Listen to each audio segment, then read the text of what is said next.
Hello friends, good morning. നമ്മുടെ LTV സീരിയലിലേക്ക് എല്ലാവർക്കും സ്വാഗതം. അങ്ങനെ നമ്മുടെ അലീന നല്ല ഉറക്കമാണ്. അപ്പോഴത്തേക്കും കൃഷ്ണ പാത്തും പതുങ്ങി വന്ന് അലീനയുടെ കൂടെ കയറി കിടന്നു. എനിക്ക് എൻ്റെ അലീന ചേച്ചിയുടെ കൂടെ കിടക്കണമെന്നും പറഞ്ഞു. അപ്പോൾ അത് കൊള്ളാം, എഴുന്നേറ്റ് പോയിക്കേ, എഴുന്നേക്ക്, എൻ്റെ പനി പിടിക്കുമെന്ന് പറഞ്ഞു.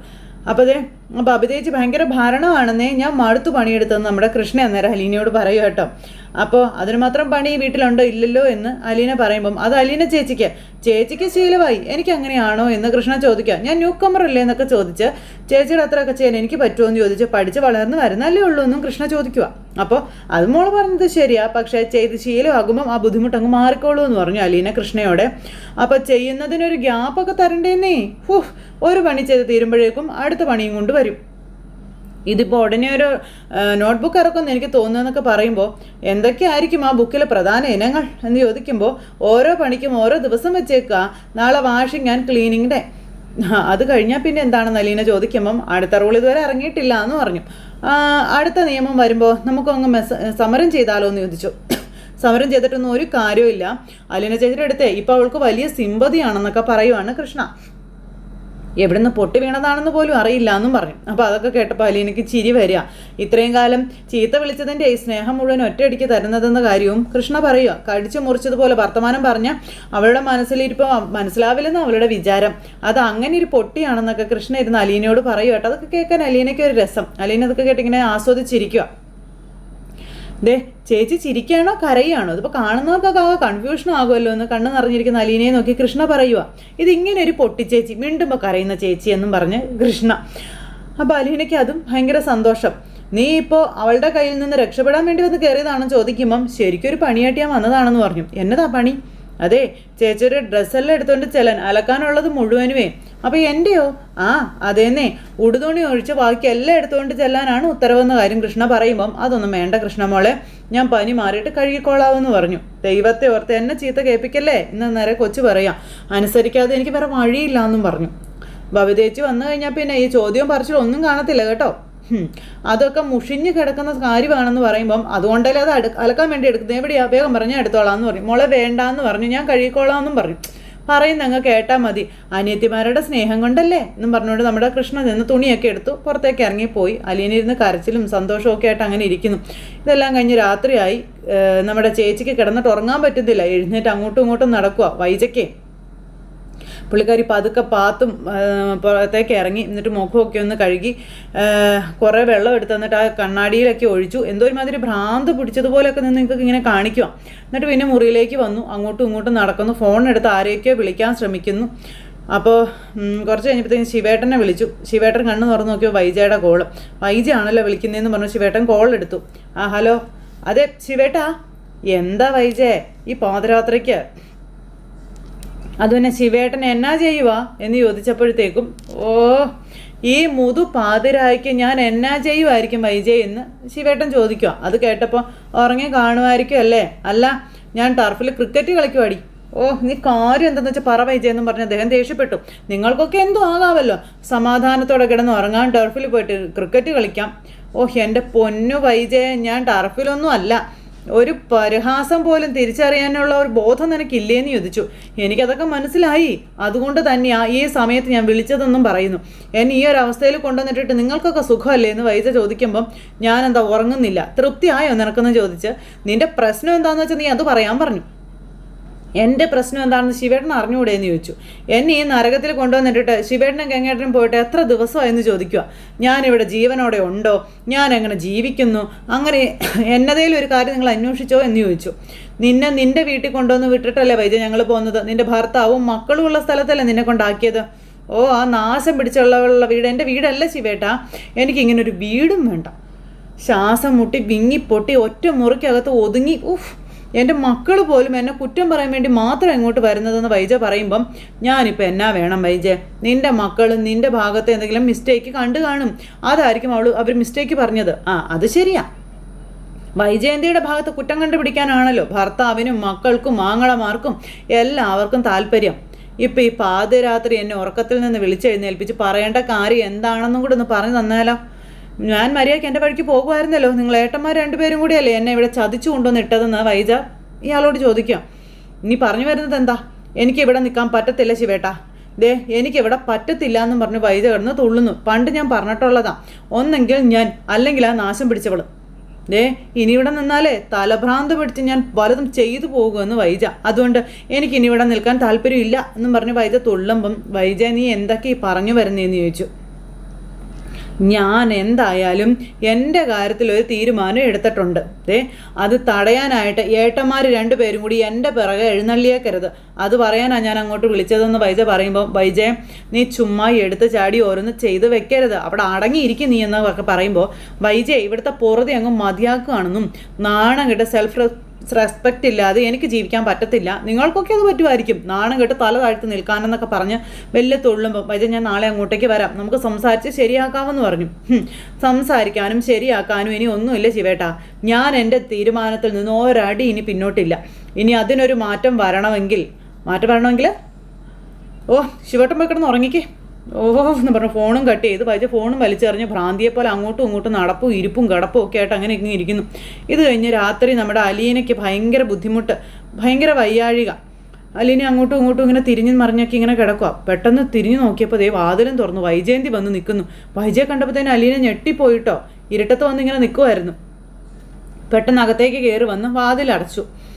മുറിക്കകത്തേക്ക് കയറി വന്നിട്ട് അപ്പോൾ അലീനയ്ക്ക് ഭയങ്കര പേടിയായി. അലീന ഇങ്ങനെ ഭയങ്കരമായിട്ട് പേടിച്ച് നിൽക്കുവാണേ. ആ സമയം നിലത്ത് ചുരുണ്ടുകൂടി കിടന്നവൾ അമ്മയുടെ കട്ടിലും കൈവശപ്പെടുത്തിയല്ലേ എന്ന് ചോദിച്ചു. വൈജ കയറി വന്നു.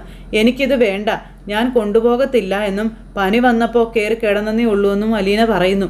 വേലക്കാരി വീട്ടുകാരി ആയെന്ന് ഞാൻ പലയിടത്തും കേട്ടിട്ടുണ്ട്, അത്ര വിശ്വാസമൊന്നും എനിക്ക് തോന്നിയിട്ടില്ല. പക്ഷേ എൻ്റെ വീട്ടിൽ സംഭവിച്ചത് അതെനിക്ക് വിശ്വാസമാണെന്ന് ഈ പുള്ളിക്കാരി പറയാം. ചില വേലക്കാരികൾക്ക് അതിനുള്ള സാമർഥ്യം ഉണ്ട് എന്നൊക്കെ പറഞ്ഞപ്പം എനിക്ക് ആ സാമർഥ്യമൊന്നും ഇല്ല മേഡം, വീട്ടുകാരി ആകാനുള്ള ആഗ്രഹവും ഇല്ല എന്ന് അലീന പറയാണ് വൈജയോട്. ഏത് ദിവസവും ഇവിടെ നിന്ന് പോകാൻ തയ്യാറായിരിക്കുന്നവളാണ് ഞാനെന്ന് പറയുമ്പം, നീ കുറേ നാളായല്ലോ ഈ വായിക്കരുത് തുടങ്ങിയിട്ട്, ഞാൻ പോയിക്കോളാം എന്ന് പറയുന്നതല്ലാതെ പോകുന്നില്ലല്ലോ എന്ന് വൈജ. പോകാൻ മനസ്സില്ലെങ്കിൽ ആ വിവരം നീ തുറന്നു പറയാനായിട്ട് വൈജ അലീനയോട് പറയുക. ഞാൻ പോയാലും പോയില്ലെങ്കിലും മേഡത്തിന് എന്താ പ്രശ്നമെന്ന് ചോദിച്ചാൽ അലീന. ഞാനൊരു ഉപദ്രവത്തിന് വരുന്നില്ലല്ലോ എന്ന് ചോദിക്കുമ്പം, ഇല്ലേ, നീ ചെയ്തെടുത്തോളം ഉപദ്രവം എന്നോട് ഈ ലോകത്ത് ആരും ചെയ്തിട്ടില്ല എന്ന് വൈജ അലീനയോട് പറയുന്നു. ആദ്യം നീ എൻ്റെ ഭർത്താവിനെ വശീകരിച്ചെടുത്തു, അത് കഴിഞ്ഞപ്പോൾ എൻ്റെ മക്കളെ ഓരോരുത്തരെയായിട്ട് നീ വശത്താക്കി, എൻ്റെ വീടും നീ കൈക്കലാക്കിയെന്ന് വൈജ പറയാം. ഇതൊക്കെ കേട്ടപ്പോൾ അലീന ഒന്ന് ചിരിച്ചു. നിനക്ക് ചിരിക്കാം, പക്ഷേ എൻ്റെ നെഞ്ചത്ത് കയറി നിന്ന് നീ ചിരിക്കുന്നതെന്നുള്ള ഓർമ്മ നിനക്ക് വേണം എന്ന് പറയുമ്പോഴും അലീന ചിരിച്ചുകൊണ്ട്, ഞാൻ ആരുടെയും നെഞ്ചത്ത് കയറിയിട്ടില്ല എന്ന് പറഞ്ഞു. കയറാൻ ഉദ്ദേശിക്കുന്നുമില്ല. ഈ വീടിനും വീട്ടിലുള്ളവർക്കും വേണ്ടി എന്നെക്കൊണ്ട് കഴിയുന്നതെല്ലാം ചെയ്തിട്ടുണ്ട് ഞാൻ, അത്രയും ഞാൻ ചെയ്തിട്ടുള്ളൂ എന്ന് അലീന പറയാം. മേഡം എനിക്ക് ശത്രു അല്ല എന്നും പറഞ്ഞു. പിന്നെ പറഞ്ഞുകൊണ്ട് നിൽക്കുകയാണ് വൈജ. മേഡത്തിന് ഞാനും ശത്രു അല്ല എന്നും ആകാൻ ഉദ്ദേശിക്കുന്നില്ല എന്ന് പറഞ്ഞു. ഈ വീട് വിട്ട് പോകുന്നതിന് നിനക്ക് ഞാൻ എത്ര ലക്ഷം രൂപ തരണം എന്ന് വൈജ ചോദിക്കുക. മേഡം എനിക്കൊന്നും തരണ്ട. അയ്യോ വേണ്ടെന്ന് വെക്കണ്ട, കണക്ക് നീ പറഞ്ഞോ, എത്ര വേണം നിനക്ക്, അത് എത്രയാണെങ്കിലും ഞാൻ തരാം എന്നും പറഞ്ഞുകൊണ്ട് വൈജ ഇങ്ങനെ കിടന്നങ്ങ് ഒച്ച വയ്ക്കുമ്പോൾ അലീന ഒന്ന് ചിരിച്ചു. എൻ്റെ കണക്ക് തീർക്കാൻ മേഡത്തിന് പറ്റത്തില്ല എന്ന് അലീന വൈജയോട് പറയൂ കേട്ടോ. മുൻപ് ഞാനത് മേഡത്തിനോട് പറഞ്ഞിട്ടുള്ളതാ. ഈ ജന്മത്ത് തീർത്താ തീരുന്ന കടമല്ല അത് എന്ന് അലീന വൈജയോട് പറയുമ്പോൾ വൈജ ഇങ്ങനെ നിൽക്കുക. അപ്പോൾ നിനക്ക് പോകാൻ ഉദ്ദേശം ഇല്ലല്ലേ എന്ന് വൈജ ചോദിക്കുമ്പോൾ, ഞാൻ പൊയ്ക്കോളാം എന്ന് അലീന പറഞ്ഞു. നീ പോകുന്നില്ലെങ്കിൽ എനിക്ക് പോണം. നമ്മൾ രണ്ടുപേരും കൂടി ഒരു വീട്ടിൽ ഇനി ഒന്നിച്ചു വേണ്ട എന്നും പറഞ്ഞ് ഇറങ്ങിപ്പോയവളാണ് ഞാൻ. എൻ്റെ ആങ്ങളമാരാ എന്നെ ഇവിടെ തിരിച്ചെത്തിച്ചത്, എൻ്റെ സമ്മതമില്ലാതെ ബലമായിട്ട് എന്നെ കൊണ്ടുവന്നാക്കിയതാ. അതുകൊണ്ട് ഇനിയും പോകാൻ എനിക്ക് മടിയൊന്നുമില്ല എന്ന് വൈജ പറയുമ്പോൾ അലീന, മേഡം പോവണ്ട, ഞാൻ പോയിക്കോളാമെന്ന് പറഞ്ഞില്ലേന്ന് അലീന ചോദിക്കുവാണ്. നാളെ ഇറങ്ങി പോകാൻ എന്നോട് പറയരുത് എന്ന് പറഞ്ഞു. ഞാൻ സുഖമില്ലാതിരിക്കുന്നവള, സുഖമാവണം, വിശ്രമം വേണമെന്നും അലീന പറഞ്ഞു. 1-2 ജോലികളും കൂടി ബാക്കിയുണ്ടെന്നും അത് തീർക്കണമെന്നും അലീന പറഞ്ഞപ്പോൾ, അതിനെല്ലാം കൂടി എത്ര സമയം വേണ്ടി വരും നിനക്കെന്ന് ചോദിച്ചു. അന്നേരം അലീന 2 ആഴ്ചയിൽ കൂടുതൽ വേണ്ടി വരത്തില്ല എന്ന് പറഞ്ഞു. അപ്പം അത് കേട്ടപ്പം 2 ആഴ്ച, അതെനിക്ക് സമ്മതമാണെന്ന് വൈജ പറയുക. ഇത്രയൊക്കെ ക്ഷമിക്കാൻ പറ്റുമെങ്കിൽ 2 ആഴ്ച കൂടി എനിക്ക് ക്ഷമിക്കാൻ പറ്റുമെന്ന് പറഞ്ഞു. ശരി എന്നും പറഞ്ഞുകൊണ്ട് നമ്മുടെ വൈജ വലിയ ആൾ കളിച്ച് അങ്ങ് പോകുമ്പോൾ, ഒരു കാര്യം കൂടി എനിക്ക് മേഡത്തിനോട് പറയാനുണ്ട് എന്ന് അലീന പറയുവാണേ. ഞാൻ പോയി കഴിയുന്നതോടെ എന്നെ മറന്നേക്കണമെന്ന് അലീന വൈജയോട് പറയുവാണ് കരഞ്ഞുകൊണ്ട്. പിന്നീട് എന്തൊക്കെ സംഭവിച്ചാലും എന്നെ തിരിച്ചു വിളിച്ചേക്കരുത് എന്നും അലീന വൈജയോട് പറഞ്ഞു. ദേ, കാണാൻ വേണ്ടി എൻ്റെ മുന്നിലേക്ക് വന്നു പോകരുതെന്നും അലീന പറയണു. അത് മേഡത്തിന് താങ്ങാൻ പറ്റത്തില്ല എന്നും അലീന പറയുവാണ്. എനിക്കും അത് കാണാൻ പറ്റത്തില്ല എന്നും. ഒരിക്കലും ഞാൻ നിൻ്റെ പുറകെ വരത്തില്ല. എനിക്കതെൻ്റെ ആവശ്യവും ഇല്ല എന്ന് വൈജ. അങ്ങനെ ഒരു ഗതികേട് ഉണ്ടാകരുതേ എന്ന എൻ്റെ ആഗ്രഹം എന്ന് വൈജ അലീനയോട് പറയുമ്പം അങ്ങനെ തന്നെ ആയിക്കോട്ടെ. അപ്പം നീയൊരു കാര്യം ഓർത്തോ, ഈ വീടിൻ്റെ പടി ഇറങ്ങിയാൽ പിന്നെ ഒരിക്കലും ഇങ്ങോട്ട് തിരിച്ചു കയറരുത്, പോയ വഴിക്ക് അങ്ങ് പൊക്കോണം എന്ന് വൈജ പറയുന്നു. ഞങ്ങൾ എങ്ങനെയെങ്കിലും ജീവിച്ചു പോയിക്കോളാം, നിന്നെ കാണാതിരുന്നാൽ മതി എന്നും പറഞ്ഞുകൊണ്ട് വൈജ 2 ആഴ്ച വെയിറ്റ് ചെയ്യാം ഞാൻ എന്നും പറഞ്ഞുകൊണ്ട് അവിടെ നിന്ന് വൈജ അങ്ങ് ഇറങ്ങിപ്പോയി. അലീന ഇങ്ങനെ വാതിലും അടച്ച് അവിടെ നിന്ന് സങ്കടപ്പെടുക. ഇത് കഴിഞ്ഞ് പിന്നെ രാവിലെ ആയി. ഇതേ നമ്മുടെ ബബിത മുറ്റം അടിക്കുന്നു. പത്രം വന്നപ്പോൾ പത്രം എടുത്ത് നോക്കുന്നു. അപ്പോഴത്തേക്ക് അച്ഛൻ അവിടെ ബാൽക്കണിയിൽ നിന്ന് വന്ന് നിൽക്കുന്നു. അപ്പോൾ മകൾ അച്ഛന് ഗുഡ് മോർണിംഗ് ഒക്കെ പറഞ്ഞു. അച്ഛൻ തിരിച്ചും പറഞ്ഞു. അങ്ങനെ സന്തോഷമായിട്ട് ഇങ്ങനെ നിൽക്കുകയാണ് അച്ഛനും മോളും കൂടി. ഈ സമയത്ത് വെയിൽ കൊണ്ട് മുറ്റമൊക്കെ അടിച്ച് മടുത്തു നമ്മുടെ ബബിത. അപ്പോഴത്തേക്ക് അലീന വിശ്രമമൊക്കെ ഒഴിവാക്കി കുളിയൊക്കെ കഴിഞ്ഞ് അങ്ങോട്ടേക്ക് വരുന്നു. അപ്പോഴത്തേക്കും കൃഷ്ണമോൾ അവിടെ നിന്ന് ചായ കുടിക്കുക. കുളിച്ചോ? പിന്നെ ചൂട് വെള്ളത്തിൽ വിസ്തരിച്ചൊരു കുളി അങ്ങ് നടത്തി. ഇപ്പോൾ ഒന്ന് നോക്കിക്കേ, ക്ഷീണമൊക്കെ കുറഞ്ഞൊന്ന് മെഡിക്കായിട്ടുണ്ടെന്ന് തോന്നണേ കണ്ടിട്ടെന്ന് കൃഷ്ണ പറയുക. അല്ല, ഈ ബക്കറ്റും തുണിയും കൊണ്ട് എങ്ങോട്ടാണെന്ന് ചോദിക്കുമ്പോൾ കഴുകാനുള്ള ഡ്രസ്സാ.